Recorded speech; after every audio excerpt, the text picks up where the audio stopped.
These are certainly moments where American law doesn't allow a second chance. Just a few seconds of hesitation, a wrong reaction, or a small act of defiance is enough to let things spiral out of control. And what's noteworthy is that there's a recurring psychological pattern among these criminals that leads to an unfortunate outcome for all of them.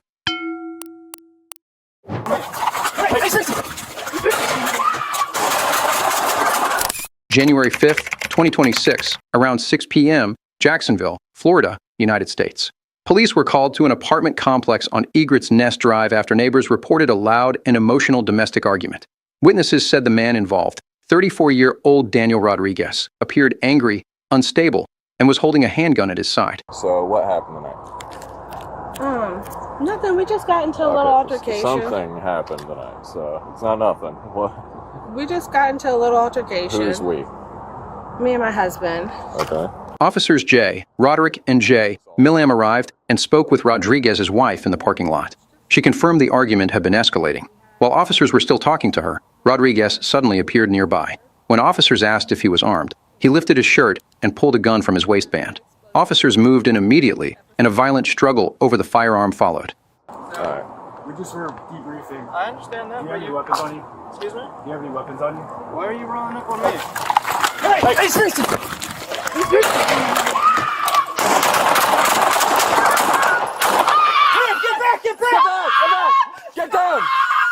From the perspective of officers trained to read behavior under stress, Rodriguez was showing classic signs of emotional overload. In moments like this, anger narrows perception. The brain shifts into fight or flight mode, where logic fades and survival instincts take over. By revealing the gun, Rodriguez wasn't thinking strategically. He was reacting emotionally, likely feeling cornered, desperate, and out of control. During the struggle over the .40 caliber handgun, he fired one round, a decision that instantly locked everyone into a life or death situation. Ma'am, get back! Get back! Ma'am. Ma'am, please. Hey, I'll hold coverage. Detain her. Get off of him! Get off of him! Just, hey!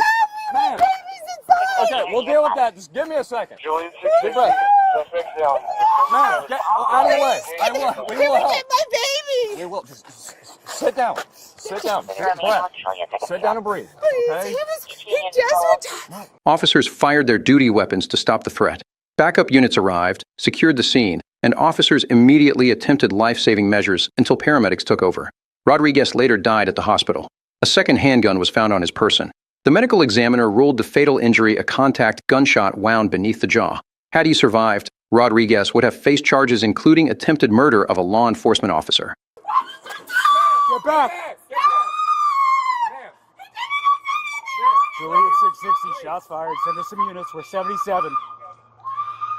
Hey, I'll hold cover. Detain her. Actually. Ma'am, get back! This case highlights a painful truth. When emotions override judgment and a weapon is introduced, there is no rewind. For viewers, the lesson is clear. Police encounters are not the place to vent anger or prove control. Taking a breath, following commands, and letting emotions cool may feel difficult in the moment, but it is often the only path that keeps everyone alive. Put it down! December 2nd, 2025, early morning hours, Sacramento County, California, United States. After a violent domestic attack left an 11-year-old boy fatally injured, authorities learned the suspect, 40-year-old Marvin Morales, had already fled the area. Investigators also discovered signs that firearms had been removed from a gun safe inside the home. Within hours, law enforcement agencies spotted Morales driving southbound on Interstate 5. When officers attempted to stop the vehicle, Morales refused to yield and accelerated, triggering a high-speed pursuit through heavy traffic. Speeds quickly climbed past 100 miles per hour as he weaved between cars, turning the freeway into a moving danger zone.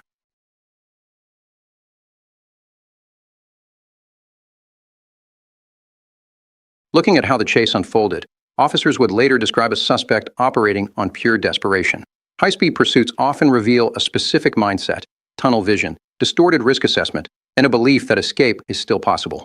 For Morales, every mile driven at extreme speed only increased the danger, not just to officers, but to countless innocent drivers sharing the road. And he's losing the tire now. Moving on 901, he is off the road, 901. K97 901.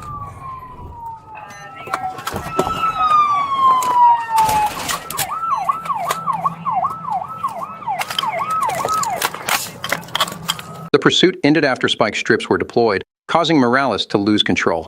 His vehicle veered off the roadway and crashed down an embankment. I'm on you.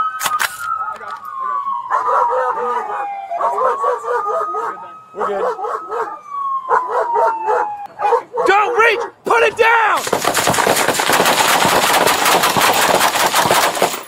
Body-worn camera footage shows deputies surrounding the wrecked SUV, issuing repeated commands to surrender. Morales continued reaching inside the vehicle and retrieved what deputies believed was a long gun, prompting multiple officers to open fire.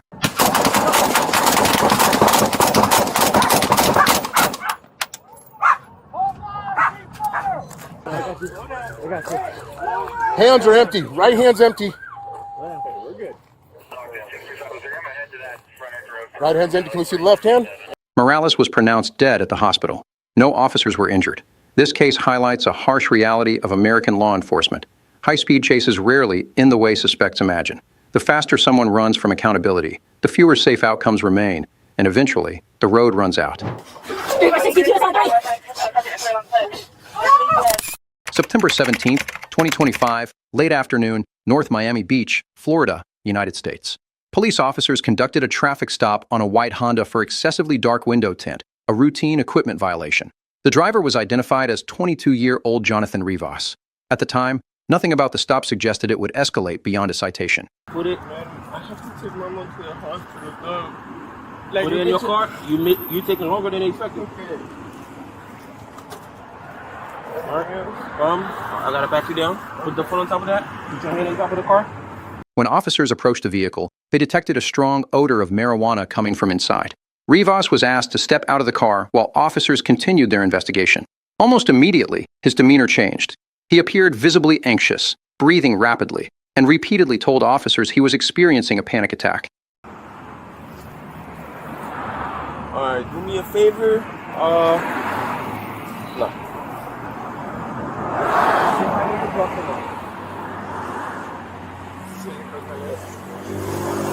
Put your leg forward. Like, put your leg forward and cross it. Looking at how the situation developed, officers later recognized a familiar psychological pattern. In moments like this, fear of legal consequences can overwhelm rational thinking. As stress increases, some individuals shut down verbally, while internally their thoughts race toward a single goal, getting away. Rivas' prolonged silence and agitation suggested a growing internal pressure rather than calm compliance. So there's no drugs in the car, no nothing, right? Alright, I'll do a quick search. Everything's good. You're gonna be good to go, alright?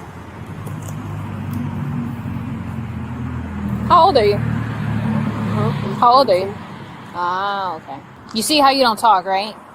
And then when you want something from me, you want me to talk to you, right? You see this, right? So now if you ask me something and I ignore you, don't say anything. The pressure reached a breaking point. Without warning, Rivas shoved an officer, jumped back into his car, and fled at high speed through nearby streets. What began as a minor traffic stop instantly escalated into a dangerous pursuit. Minutes later, Rivas lost control, struck multiple vehicles, abandoned the Honda, and attempted to flee on foot before being taken into custody after a brief struggle. Vehicles approaching Montgomery from Langston Avenue. 356 is a white male fleeing, blue top, gray bottoms. Gray top, blue bottom. Get on the ground! Get on the ground! Get on the ground! Get on the ground! Get on the ground! Get on the ground!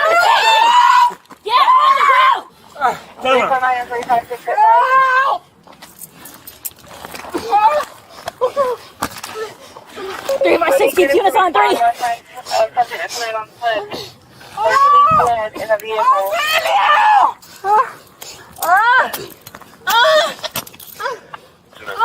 Miami Gardens, but we need more info where the subject actually is. 356 around the gardens. Unit 22 Chevy blue car pickup truck. Should be in the area of 19th Avenue. Fuck, he's right in the head.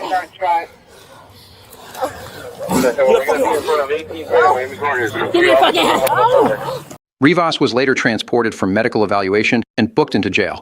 Prosecutors filed multiple charges, including fleeing police, reckless driving, battery on an officer, and possession of drug paraphernalia. Sir, y'all can help me next video one. Vehicle, southbound, just for the guards, 1812, White Hunter Civic.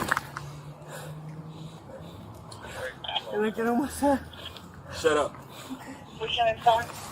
This case illustrates a critical lesson in American law enforcement. Panic does not remove consequences, it multiplies them. Had Rivas remained calm and followed lawful commands, the incident likely would have ended with a citation. Instead, fear turned a routine stop into a criminal case with lasting impact. The uncompromising encounters you just watched aren't meant to be shocking entertainment alone. They're real-world reminders of how the law actually operates when emotions, fear, and poor decisions collide on the street. Across 5 very different cases, in 5 different places, we saw the same truth play out again and again. Once control was lost, the law doesn't pause, negotiate, or offer a reset button. These outcomes weren't random. They were shaped by moments. Moments where compliance was possible, where restraint could have changed everything, but where impulse took over instead. For officers, these were split-second decisions made to protect lives. For the suspects, they were choices that closed doors permanently. If these breakdowns made you stop and think, that's the point. Understanding how quickly situations escalate, how psychology influences behavior under pressure, and how the law responds in real time isn't just informative, it's preventative. A community that understands the law, respects it, and recognizes the consequences is ultimately a safer one.